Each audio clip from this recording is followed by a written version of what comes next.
figures. Resource.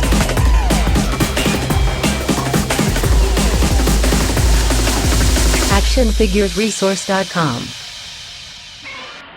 The History of Godzilla Action Figures, a case study for Action Figure Resource. Godzilla is a series of movies centered around an enormous beast, typically possessing traits of both dinosaurs and dragons, and invariably smashing up a city.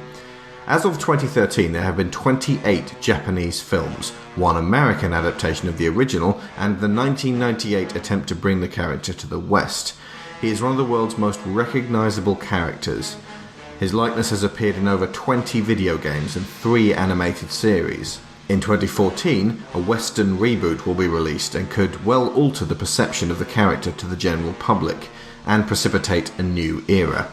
Either way, this report will focus on the 3 existing periods of movie production, and more specifically on the toys that sprang from them. The name Gojira is derived from the Japanese words for both whale, Kujira, and gorilla, Gorira, and the creature possesses appropriate strength and magnitude to warrant such a name. The first Gojira was a black and white Japanese film made in 1954. In it, the creature was brought about by the nuclear strikes on Hiroshima and Nagasaki in World War II, and was symbolic of the devastating impact the nuclear age had on Japan. It is a serious film and thousands are killed or injured. The beast is eventually destroyed underwater with another devastating weapon, leading to a final note of ambiguity. Production of the film was rushed and frantic. The suit, donned by stunt actor Harao Najikama, could only be worn for 3 minutes at a time for risk of suffocation. It had a valve to drain the copious amounts of sweat accumulated, and Najikama suffered dehydration and heat exhaustion. The monochrome aesthetic allowed for model wires to be hidden in the shadows and made for a more somber, serious, allegorical tone than the films would later take on. Not surprisingly, there wasn't much demand for figures tied in with this, and it wasn't until 1964, after 3 more films, that the first model kits appeared on the scene. Between 1954 and 1975, the 15 films released fall under the umbrella of the Showa period. Soon after his serious, symbolic debut, Godzilla started appearing in films as a protagonist, or even a hero, to be pitted against other beings. The Showa period includes Gojira, Godzilla Rides Again, King Kong vs. Godzilla, Mothra vs. Godzilla, Ghidorah the Three-Headed Space Monster, Invasion of Astro Monster, Godzilla vs. the Sea Monster, Son of Godzilla, Destroy All Monsters Attack, Godzilla vs. Hedorah, Godzilla vs. Gigan, Godzilla vs. Megalon, Godzilla vs. Mechagodzilla, and Terror of Mechagodzilla. There was also a 1956 version of Gojira for Western audiences named Godzilla King of the Monsters. It was dubbed and had scenes of American actor Raymond Burr spliced in, accounting the dramatic events in a manner that brought it closer to a documentary. This edit also avoided directly referencing the atomic bombings of Japan perpetrated by America only 11 years prior. This release, despite being derided by many fans of the Toho films, helped popularise the later productions in the worldwide market, and was one of the first post-war films to gain acceptance with Japanese heroes. Godzilla, King of the Monsters! Incredible Titan of Terror! Wiping out a city of 6 million in a holocaust of flame. Jet flames cannot destroy it. Bombs cannot kill it. All modern weapons fail. Is this the end of our civilization? Dynamic violence. Savage action. Spectacular thrills. Godzilla, King of the Monsters. Fantastic beyond comprehension. Gripping beyond compare. Astounding beyond belief. The mightiest monster of them all. See Godzilla, King of the Monsters. Godzilla's opponents and allies, these kaiju or strange beasts, were characterized as unnatural creatures of immense size, some from space, some man-made, most of them with a grounding in science fiction. The most profitable confrontation was the third Showa film, King Kong vs. Godzilla, which of course saw him fighting the great ape from the 1933 classic. On a budget of $200,000, it made $1.25 million back, which was fairly astonishing in 1962. The first model kit in 1964 was from a little-known American company called Aurora.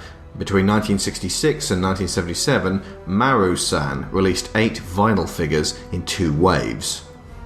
From 1969 until 1975, at the end of the Showa period, Maru-san was brought by Bullmark, who in addition to re-releasing the existing figures, released 17 more, covering a wide variety of kaiju.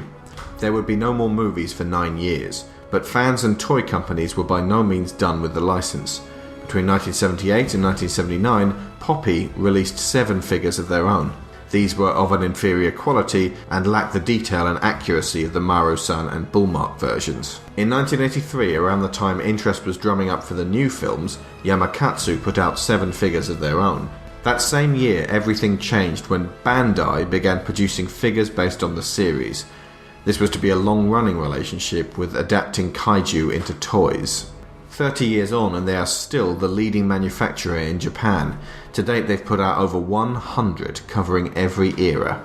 1984 to 1995 saw a series of 7 new Godzilla films released in what became known as the Heisei period. These were The Return of Godzilla, Godzilla vs. Biollante, Godzilla vs. King Ghidorah, Godzilla vs. Mothra, Godzilla vs. Mechagodzilla 2, Godzilla vs. Space Godzilla, and Godzilla vs. Destoroyah. Over this period, Bandai released 9 series of Godzilla toys. Some were only 1 or 2 new figures, some were up to 10. Nearly all the Toho monsters were given 6-inch hard plastic renditions for collectors and children alike. They also produced figure lines for Ultraman and Gamera. Some of the most famous and beloved kaiju include Mothra, the giant moth, King Ghidorah, the 3-headed dragon from space, Hedorah, a pollution monster, Gigan, a buzzsaw-packing space monster, Megalom, a giant space bug, and Mechagodzilla, a mechanical version of the protagonist. Between 1995 and 1999 was an awkward period for the franchise. There were no more Japanese movies at this time as the American film was in production. Things could have gone one way or another. If the Roland Emmerich effort had paid off and been embraced by the world, then it would have precipitated a change in how the films were made, and the toy license might have ended up in different hands. Bandai produced 2 box sets over this time, including the Memorial set with 14 figures celebrating the history of the past movies. Their figures were now moulded in soft vinyl, much like the earlier lines from Maru-san, Bullmark and Poppy.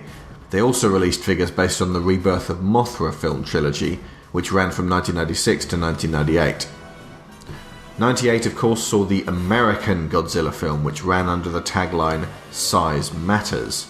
The movie was a stinker by all accounts, loathed by critics, audiences, Godzilla fans and even household pets. Too intense for young children, too twee for adults, and too long for everyone. It sank without trace, and mercifully with no hope of a sequel. However, this had ramifications on the toy market for the various Godzilla lines. There were official movie toys produced by Trendmasters and Toy Biz. Marmot released a small line of 8 figures based on the classic Showa period in 1996. Horizon released a larger scale Godzilla in 1994, and Trendmasters were also producing Godzilla Wars figures.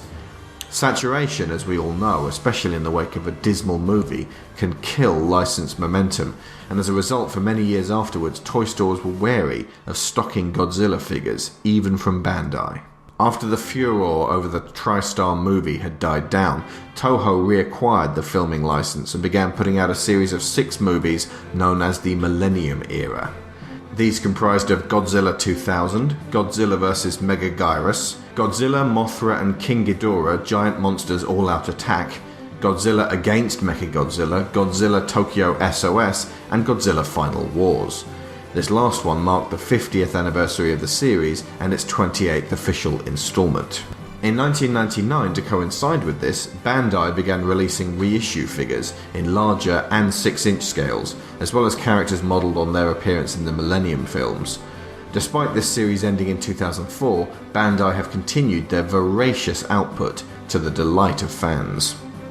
In 2002, Bandai Creation, the United States division of Bandai, began releasing Godzilla figures, so far reaching 8 waves. These were mostly 6.5-inch scale with only a handful of larger sized 12-inch figures. They also released 2 sets of smaller figures, one at 2.5 inch scale, the Pack of Destruction, the other at 3.5 inches, the Crumble Zone. Each wave typically comprises a Godzilla based on one of his many appearances and his changing look over the years, as well as several of his allies and enemies. Wave 5 through 7 were mostly reissues, and the 8th was recolored variants.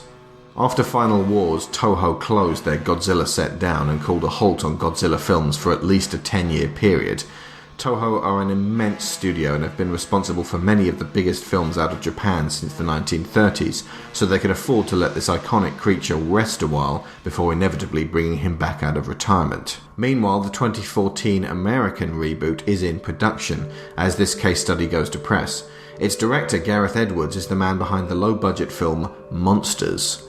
This 2010 film is shot in a serious manner with social conscience and an angle on what immense creatures do when thrust into the world of humans. It was made on a budget of $500,000, and the creature effects were done on home computer, which is astonishing when you watch it, considering what Edwards and his small cast and crew were able to do with what they had.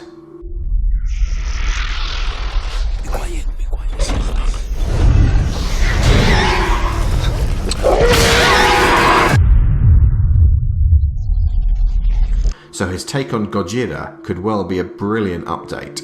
It's unclear what this means for toy collectors, but there is apparently more than one creature, which is promising for long-term fans. Definitely track down Monsters. It's worth watching for its realism, social themes, and use of real-world areas of disaster. In the meantime, some appropriate movies you might like to check out include Cloverfield, The Iron Giant, Super 8, King Kong, Pacific Rim, and Lilo and Stitch. Wow, San Francisco.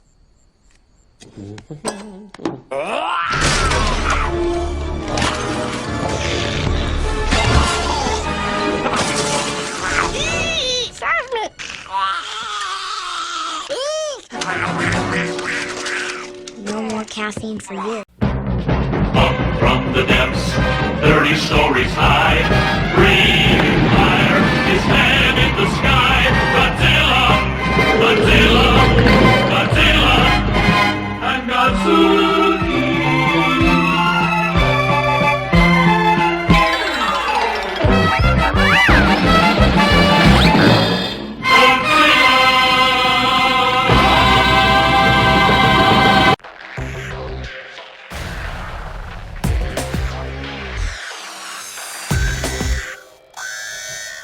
Action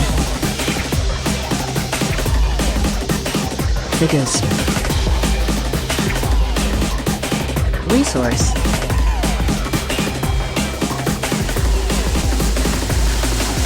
ActionFiguresResource.com